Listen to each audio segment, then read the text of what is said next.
Forget what hurt you, but never forget what it taught you. Have you ever looked back on those really bad arguments you've had with lovers, exes, friends, even our children? And you look back and you remember it was a big argument, but you can't quite remember what you were so hurt about. But if you processed that argument and resolved the conflict, you will hopefully remember what it taught you. You remember moving forward not to do that again. Now, today's word vitamin is on separation. And as somebody that works under the banner of emotional fitness, and I have been doing so for the last 20 years in jails and rehabs, and I started working with people that had major issues with trauma and addiction. But over the years, they're just a dimension of issues that can render us emotionally unfit. Not processing anger and sadness, asking for help and resolving conflict are also huge areas that I work in these days. If we don't learn to resolve conflict or stand up for ourselves and master the art of compromise in a relationship, generally speaking, separation occurs.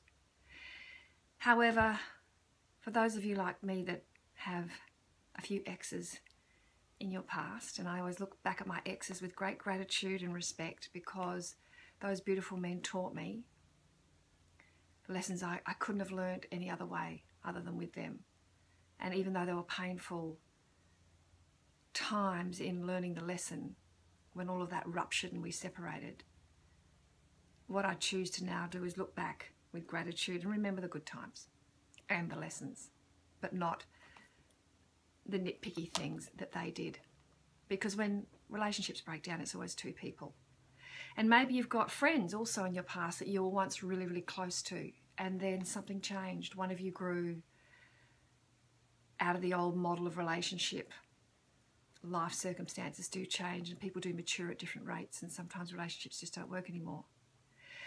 If you have a look at all growth, and if you look at a personal trainer at a gym, they'll explain to you if you want to build muscle strength in your training sessions that when it gets, they say no pain, no gain. When the muscle ruptures, it then repairs, and that rupturing and repairing is what builds strength. And there is no difference in emotional well-being and emotional resilience. It's through the rupture, then repair. The rupture of any codependency, the rupture of us believing that our worth is only significant if we are intertwined with the other. When we rupture and stand alone, it does repair our self-worth. It's not an easy thing to do, but if we, as I said earlier, we focus on what the separation has taught us so that we can move forward and thank those that even played the villains in our life. What did Helen Keller say? There would be something like there'd be no courage or braveness if there was only joy in the world. Those darkest moments when we're in a lot of pain and we're going through a separation. And there's not a man or woman that doesn't come and sit on my couch after they've ended a relationship with someone they've loved dearly, especially a romantic, intimate one, where they say to me, I think that's it for me. I don't think anybody else would have me or love me. I just don't think, I think they were the one and only.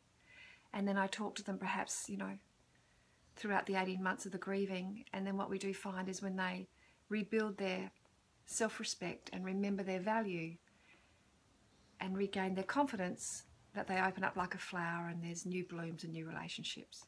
So if you're going through a really painful separation at the time, right now, or you've been through one in the past, feel free to read the word vitamin. There might be something in that's helpful and to help you remember. I remember this beautiful Buddhist saying I heard when I was going through a separation, and that is, we are all alone together. Anyway, lots of love. Mwah! I'll be back tomorrow. Hopefully see you then. Bye.